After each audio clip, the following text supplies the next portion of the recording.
Welcome back everyone, hope you had a good week. If this is the first time you're visiting, this is the second video in the series and we are talking about ways you can lose excess weight and, more importantly, keep it from coming back. If you haven't seen my first video, a link should be on the screen, so check that out if you haven't already. So in this video, I'm going to talk about some of the first steps I took when I started my fitness journey. So let's get into it.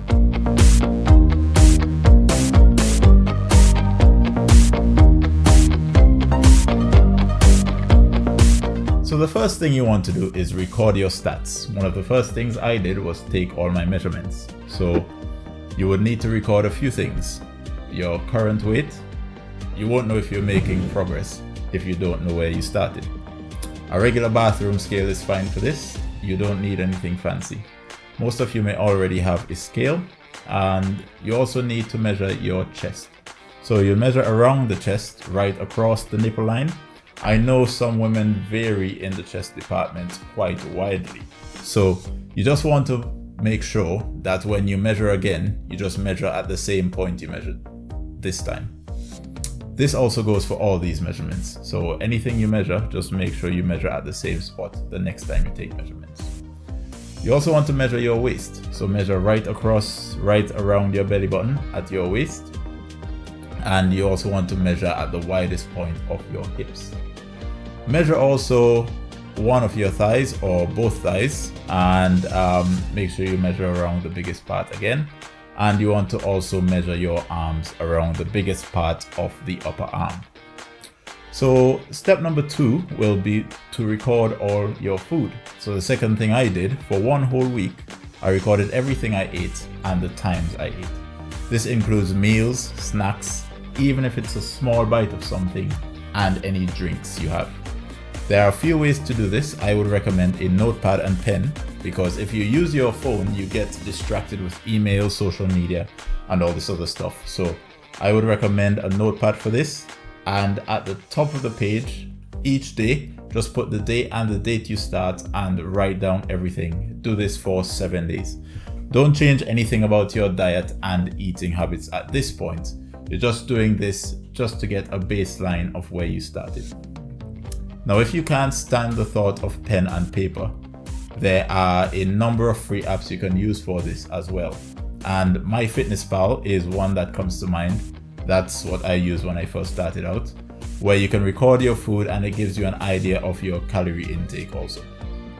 And like I said, there are a number of free apps out there that you can use for this purpose. Step number 3 would be to record your movement. I also tried my best to record how much I was moving, and this includes counting steps. When I started out, I didn't have a fitness tracker. I have a Fitbit now. But the first thing I did when I started out was I used the Google Fit app, and there's a link to the description in that below.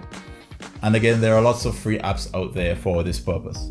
The only downside to this is having to keep your phone with you when you're not using it. But since most of us carry around our phones anyway, it will be just adding something else to the features of your mobile phone. If you already have a fitness tracker like a Fitbit or Apple Watch, then you can do it that way. And you don't need an expensive one, folks. There are many fitness trackers available on Amazon or eBay for a very reasonable price that do a great job of tracking steps and movement. So step 4 would be to be consistent. I really struggled with this personally, but I think it's very important to make sure that every day you keep logging your food, and you're only going to do this for 1 week. So of course you may miss some things, but it's important to get as much in that log as you possibly can. So you can look back at the end of the week and see where you can make some changes. Initially, when you start anything like this, it can be quite difficult, but I like to think about it like pushing a big heavy ball over a hill. It's really hard at first because you're trying to overcome that initial resistance and the weight of the ball. Then once you near the summit, it becomes easier and easier, and then eventually you can just let go and let it roll. Okay team, so that's it for today's episode. Again, if this is your first time here, don't forget to like and subscribe, and click the notification bell so you get notified when I publish future videos. Until the next one, take care.